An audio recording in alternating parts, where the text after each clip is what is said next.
Olá, sejam bem-vindos a Rebobinar Gastrulação.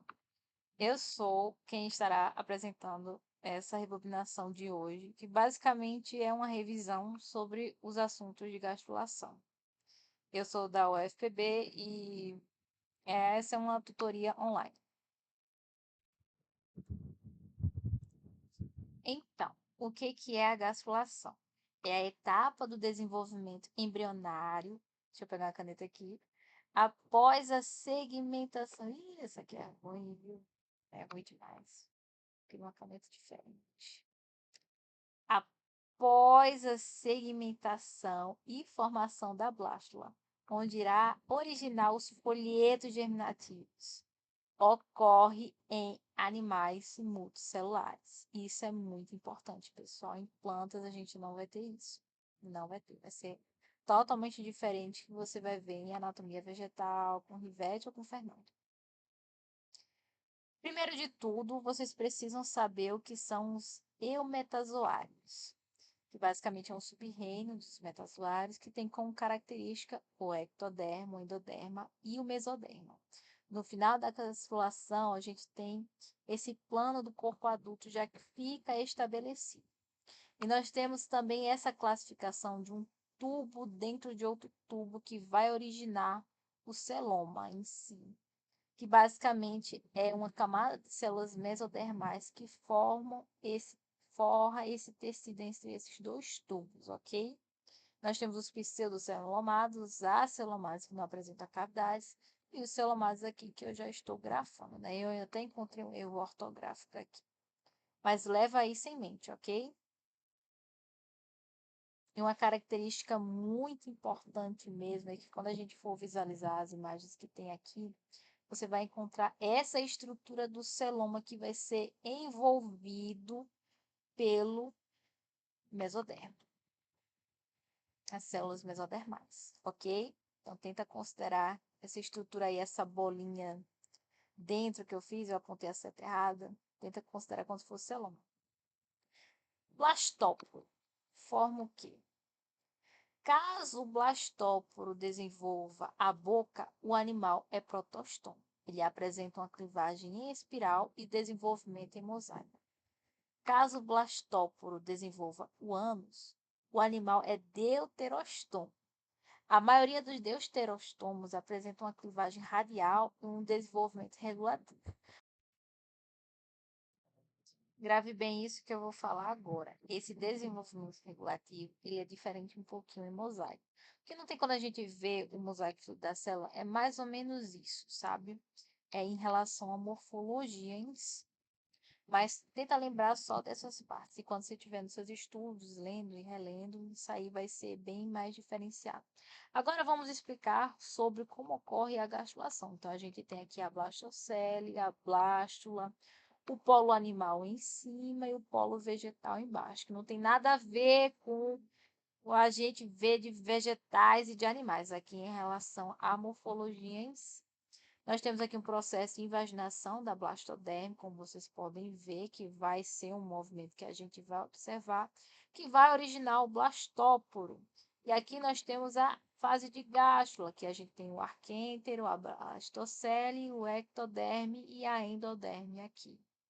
Então, isso aqui é uma parte importante. O processo aqui está todo resumido, ok?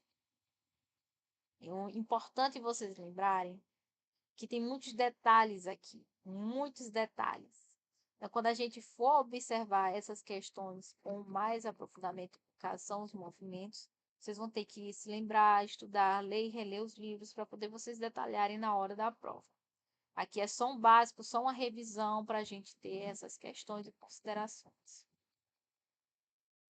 Aqui no caso, vocês estão vendo no nosso primeiro animal que a gente vai trabalhar. E por que eu estou explicando isso? Porque é importante vocês terem como é que forma esses conjuntos em outros animais. Então, aqui nós temos o ectodermo, o endodermo, o tubo digestório, dois folhetos e nós temos a ausência de celoma. E claro, aqui quem fala esse animalzinho aqui é uma hidra. O que é importante é só para ilustrar como é que são os folhetos em outros animais com o desenvolvimento, ok? É importante saber disso. É importante. Não pode sair do curso sem saber que esses grupos aqui são diferentes, ok? É claro que ninguém vai me responder aqui, porque literalmente isso aqui é uma aula gravada, né? E aqui nós temos os nematóides, que no caso a gente consegue visualizar as estruturas aqui, o ectoderma, o mesoderma, o pseudoceloma aqui, essa cavidade, esse endoderma. E observem bem que não é o mesoderma que engloba o celoma aí, no caso, essa cavidade. Esse pseudoceloma também poderia ser envolvido pelo endoderma. E aqui, no caso, é em relação à origem. Origem, olhe bem a origem desse tecido. E esses grupos aqui, eles são bem interessantes de se estudar, porque eles foram todos evoluídos para serem o mais sanguessuga possível. Então, são muito, muito especializados em ser parasitas. Parasitas. São uns vagabundos aqui. Uns vagabundos. Mas, enfim. Isso é a parte, tá bom? Mas até escrevi aqui errado, eu tô tentando contornar essa situação, mas são muito, muito especializados para serem parasitas. Então, você vai estudar o plano corporal deles. Essa característica até do pseudoceloma, tem muitos pesquisadores que até consideram isso como a origem dupla, né, dessa cavidade corpórea, né? Então é interessante. É mesmo um caso da formação de duas asas distintas, a do morcego e da borboleta. E aqui nós temos o que a gente vai se desdobrar um pouco mais. Aqui nós temos o celoma em si. Percebam que ele está dentro do mesoderma em si. Então, ele tem essa origem em si. Nós temos aqui o tubo digestório, nós temos o tubo neural, esses dois tubos em si. Nós temos o ectoderma. E é isso. E é só para ilustrar aqui, tá bom? Só para ilustrar. Aqui nós temos também a classificação em si dos outros grupos. Então, nós temos os placozoários, que é um grupo que todo mundo tenta encaixar em todo canto, mas nunca dá certo. Nós temos os poríferos também, que o desenvolvimento deles não tem simetria, então eles crescem dessa forma aqui, ó, como eu estou desenhando aqui, ó, bem bonitinho, mas eles podem crescer dessa forma aqui também. Você percebe que não tem uma simetria, eles crescem de qualquer jeito e por aí vai. Eles não pensam exatamente em crescer, né? Nós temos o acelomados aqui, que são os cnidários, ctenófilos, platemitos, nemertinos. Temos os pseudocelomados, que tem as nematóides, rotíferas, nematomorfos. Nós temos os celomados aqui, que nós temos esses grupos inteiros, e nós temos, eita, quase que eu, eita. E nós temos aqui os equinodermos e os cordados, que a gente está dentro dos cordados. No caso, os equinodermos é um grupo muito à parte para o contexto embriológico, porque é um grupo que foi muito estudado. Então, se tem uma grande quantidade de material de estudo só sobre o desenvolvimento dos equinodermos. E isso qualquer livro básico de zoologia, embriologia fala justamente sobre isso. Vou apagar aqui e a gente segue para o próximo slide. O que, que eu devo saber para a hora da prova? Vamos lá. Primeiro de tudo, é uma série de rearranjos das células embrionárias, a gastrulação. Esses rearranjos, eles originam uma larva ou podem estabelecer o plano corporal dos adultos. Futuro plano corporal. O plano corporal dos adultos, né? Porque um bebê é um mini adulto. Mas por que essa da larva? Vale lembrar que a gente vê também a gastrulação em outros organismos que não necessariamente os humanos. Então, por exemplo, em alguns casos a gente tem a questão do estágio larval. Então, existe necessariamente a forma de uma larva e você vai ter transformações relacionadas a esse plano corporal ao longo da vida desse organismo, né? Como no caso clássico dos invertebrados, né? A borboleta, a gente tem a lagarta, a gente tem a pupa e tem a, a borboleta mesmo, né? A pupa, a borboleta e a lagarta. E vamos lá. O blastoderma formará os três folhetos embrionários. O ectoderma, o endoderma e o mesoderma. No caso, não embrionários, os três folhetos mesmo. Agora, atenção aqui no que eu vou falar. É importantíssimo. O endoderma e o mesoderma se deslocam até o interior do embrião. O ectoderma superficial originará a epiderme e o sistema nervoso. Então, quando você não se lembrar sobre essas questões, é importante botar esses detalhes. Porque, às vezes, a gente tem uma noção de que é tudo junto e não acontece nada. Mas não, eles migram, tem essa movimentação em si. Então, tem essa formação de estruturas e cavidades, ok? O outro eu já expliquei, mas, assim, depois eu compartilho esses slides e vamos lá. Os movimentos morfogenéticos, eles estão relacionados também à quantidade de vitelo, certo? Isso é muito importante, porque vai haver muitas diferenças relacionadas à energia, vão ter muitas diferenças relacionadas à forma como as estruturas elas vão ser formadas e a quantidade de vitelo interfere. Aí, só para deixar bem claro e exemplificado, por mais que seja uma cadeira de embriologia humana, a gente tem os tipos de ovos e diferenças na gastrulação. Tem os ovos oligolécios, telolécios, moderadamente telolécios e os heteroclécios. Aí, no caso, você vai encontrar um erro de português em moderadamente telolécio, mas perdão aqui por quem vos fala. Ok? Mas assim, esse quadro não é difícil, certo? Então, você vai observar que nos ovos oligolécios a gastrulação é relativamente simples. Nos heteroclécios, você vai ter a presença de vitelo denso no polo vegetativo, que torna os movimentos celulares assimétricos e direcionados. Vamos para os nossos primeiros movimentos, que no caso é a epibolia, que a célula sofre um achatamento mediante o encurtamento do seu eixo apícola basal. E as células mais baixas proporcionam uma expansão de toda a camada. Ok? Isso é presente na gastrulação de anfíbios. Aí aqui uma imagem para ilustrar, né? Como vocês podem ver, deixa eu pegar essa canetinha aqui. Você percebe que a célula de cima, ela parece um carro, né? Não tem quando você rebaixa o carro, pronto. Foi isso que aconteceu com a célula, ela ficou rebaixada. Se estendeu assim, se estendeu, se achatou. Se achatou e acabou se estendendo, né? Um pouquinho. E agora vamos ver esse movimento aqui, que é o movimento de extensão, onde uma camada estratificada de células torna-se mais delgada e estende-se ao longo de um eixo. As células perdem o contato com suas vizinhas e estabelecem contato com novas células. Então, aqui vamos ver, porque esse movimento é interessante.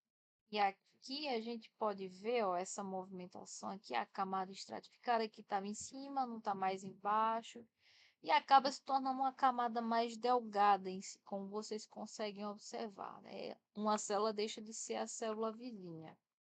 Isso é muito interessante, muito interessante. Agora nós vamos ver a intercalação. Neste caso, uma expansão do tecido, mas tal processo ele resulta de uma célula intercalar entre a outra, né? Você forma camadas de estratos, certo? E é muito semelhante ao processo de extensão, só que assim, ela ocorre de duas maneiras distintas. Duas maneiras distintas. Ela pode acontecer de maneira radial e médio-lateral.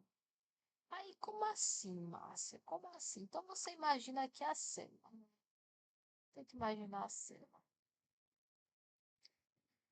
Já já eu mostro mais. Mas tem que imaginar a célula. Intercalando, né? Fazendo como se você estivesse mexendo com duas bolinhas na mão. Ela vai intercalando de uma posição para outra. Aqui, no caso, a intercalação que ela faz em forma de radial, ela vai meio que fazendo a intercalação em formato de coroa. Então, uma sobe, a outra sobe, aí a outra dessa daqui sobe, essa aqui mais embaixo sobe, a outra desce, a outra desce. Já na lateral, elas vão fazer isso, só que no posto. Ó, tá vendo que uma entra no espaço onde está a outra? Pronto, é isso. Esse é o processo. Não é tão difícil assim, não. Ok? E agora a gente vai ver outros movimentos, né? O da invaginação, que consiste em um dobramento para dentro de um conjunto de células. Podemos comparar a uma bola murcha, como se pôssemos uma superfície dentro da outra. E o que isso significa, né? O ingresso celular também a gente vai ver na mesma imagem, né? Que no caso, as células mudam de forma e geralmente assumem o aspecto de garrafa pela contração de suas partes apicais e alargamento das partes basais. Aí desprende-se de suas células vizinhas e migram, né, para o interior. Mas a gente vai ver isso tudo em uma imagem. As duas, no caso. Aqui, no caso, essa imagem aqui, nós temos a invaginação da placa vegetal. Isso ocorre aqui em ouriço do mar, ok? Aí nós temos essa formação do arqueantro e tem a questão do ingresso dos micrômetros ali embaixo, no exemplo primário. Aqui o processo em A da invaginação, ó, tá vendo essa estrutura aqui? E por aí vai. Ouriço do mar, quem diria, né? Esses dois processos aqui. Aí com mais detalhes nesse de ingresso celular, que no caso tem as células aqui nessa estrutura, e elas mudam de forma, se desprendem que nem gotinha e migram para o interior da célula. Claro que não cai, né? Mas está migrando para o interior. A evolução, no caso, esse movimento ocorre quando uma camada em expansão dobra-se sobre si mesma e forma uma segunda camada. E assim, eu percebi agora que está errado aquilo ali, não está numerado certo, já estamos na letra C ou D.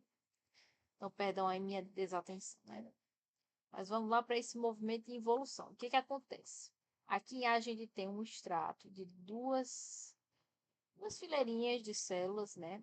Aí elas vão basicamente se retorcer. Elas vão se entrar, fazer essa dobra em si, se dobrar. Ó. Tá vendo esse primeiro extrato aqui, ó, vermelho. Aí depois aqui, esse extrato vermelho. E agora nós temos esse aqui, segundo extrato. Ó. Eita, peraí. Eu acho que eu fiz o extrato errado. Eu tenho que apagar uma dessas aqui. Será que não? Será que tá certo mesmo? Não, peraí. Eu li errado. Peraí. Eu vou apagar tudo e fazer isso. Ó, aqui dentro tem esse em vermelho. E aqui, ó, em azul tem esse aqui superficial. Pronto, agora ficou mais fácil de entender, né? Ficou muito mais fácil. Aí vai indo para trás, né? Elas estão indo para trás, estão nesse movimento de ir para trás. Aí, no caso, ela adentrou ali. Isso aí também é em anfíbios, né? Que estava mostrando a epibolia. Mas vamos lá, né? E como ocorre? Uma de cada vez? Não, pessoal, né? Esses movimentos, eles vão correr de maneira específica, simultânea. Às vezes em uma área, às vezes em outra vai estar acontecendo movimentos diferentes, né? Na imagem atrás dá para ver vários movimentos que estão acontecendo, né? E antigamente os pesquisadores estudavam esses movimentos em diferentes espécies, né? Como é o caso do ouriço mar. Claro que é uma disciplina de embriologia humana, eu estou trazendo de outros organismos para ficar mais didático, né? Porque às vezes de ser humano, às vezes não fica muito didático assim, explicando. Às vezes de outra é mais fácil também para entender essas coisas. E esses movimentos ocorrem, né? Em todos os grupos aqui que a gente está vendo, até em humanos, ocorrem nesses grupos, ok? E aqui só para ilustrar, para humanos em si, que isso acontece, por exemplo, na célula mesenquimal indiferenciada, onde você vai ter necessariamente a diferenciação em si. Vai lembrar que a gente, quando está vendo biologia molecular, a gente se lembra que tem esses processos de que o nosso DNA é único para cada uma das células. A única diferença é que uma célula vai expressar isso ou aquilo. E ó, isso que essas letrinhas que eu estou botando são os fatores que fez essas células se diferenciarem, né? Aí é fatores hipotéticos, né? Porque eu não me lembro de cabeça. Tem até mesmo um fator que diferencia o fibroblasto e fibrócito, né? Que é uma célula menos ativa, né?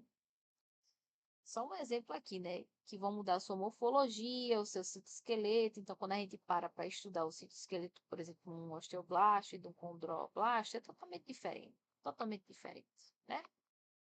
Mas isso vem em histologia. Não vou me aprofundar muito nisso. Não. E agora algumas curiosidades. A formação do mesoderma por meio das células oriundas da linha primitiva dos amnióticos tem alguma similaridade com o comportamento das células do blastóporo dos anfíbios, né? São grupos relacionados em si.